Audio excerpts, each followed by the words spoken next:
اللہ تعالیٰ نے ہر نیکی کا اجر تو بتا دیا، ایک نیکی کا اجر 10 گنا 10 سے 700 گنا تک بڑھا دیا، ہر کسی عبادت کا اجر ڈبل کر دیا، لیکن اگر نہیں بتایا تو روزے دار کو روزے کا اجر و ثواب نہ بتایا، کیونکہ اللہ تعالیٰ فرماتے ہیں یہ حالت میرے لیے ہے، میں ہی اس کا اجر دوں گا۔ دیکھیے جب انسان روزے کی حالت میں ہوتا ہے، جب تک بتاتا نہیں، پتہ نہیں چلتا اس کا روزہ ہے کہ نہیں۔ یہ رب کا اور بندے کا آپس کا راز ہے، یہ مالک جانتا ہے جس کے لیے بندہ بھوکا ہے، پیاسا ہے، یا اس کے دل میں کوئی حاجت خاص رکھے ہوئے اللہ تعالیٰ کے حضور جب سجدہ ریز ہوتا ہے۔ یہ رب کا اور اس کے بندے کا آپس کا معاملہ، درمیانی باتیں چل رہی ہیں رب کے اور بندے کے، اس لیے اللہ تعالیٰ نے روزہ دار کا اجر اپنے ذمے لے لیا۔ کوئی کہے کہ روزہ دار کو یہ اجر ملنا ہے، یہ ملے گا، وہ ملے گا، میں یہ نہیں مانتی، کیونکہ میں نے اس کے بارے میں نہ تو سنا ہے اور نہ ہی کہیں پڑھا ہے، نہ میرا علم اس بات کا جواب دیتا ہے کہ روزہ دار کا اجر کہیں مقرر کیا گیا ہے۔ خالصتاً یہ خدا کے لیے ہے اور خدا نے ہی اس کا اجر دینا ہے۔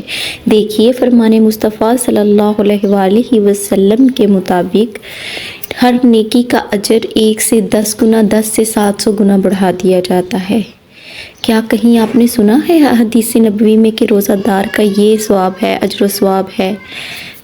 روزہ دار کے اجر و ثواب کی بات ہوئی تو بات کہاں آ کے ختم ہو گئی؟ ایک سب سے بڑا اس کے لیے یہ اجر ہوگا، سب سے بڑی اسے خوشی تب ہوگی جب وہ اپنے رب تعالیٰ سے ملے گا۔ بات تو ادھر راز کی آ گئی، رب تعالیٰ سے ملنے کے بعد کیا ہوگا؟ تو روزہ دار کے لاسٹ روزوں کے چل رہے ہیں، رمضان المبارک کی آخری گھڑیاں ہیں، کوشش کریں کہ روزہ دار کا بہت زیادہ احترام کیا جائے۔ تو بڑھتے ہیں آج کے خاص وظیفے کی طرف، خاص عمل کی طرف۔ روزہ دار بھی ہو، انسان روزے کی حالت میں بھی ہو، دن جمعہ اور جمعرات کا ہو، آخری گھڑیاں ہوں، تاک راتیں چل رہی ہوں، شب قدر چل رہی ہو۔ شب قدر کی یہ آخری گھڑیاں ہیں، تاک راتوں میں ہی تلاش کرنا ہے نا، کوئی ایک مقرر رات تو بتائی نہیں گئی جو ہم 27ویں سے اسے منسلک کر دیتے ہیں، ایسا کچھ بھی نہیں ہے۔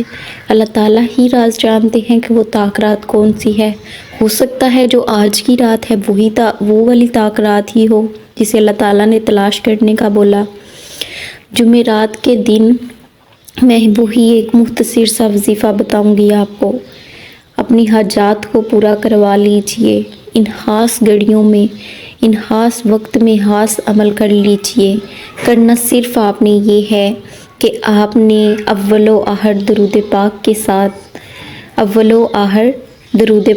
ساتھ 100 مرتبہ یا توابو پڑھنا ہے، یا توابو، اے توبہ قبول کرنے والے، اے توبہ قبول کرنے والے، اول و آخر درود پاک کے ساتھ، اور اللہ تعالیٰ سے گڑ گڑا کے اپنے گناہوں کی معافی مانگیے۔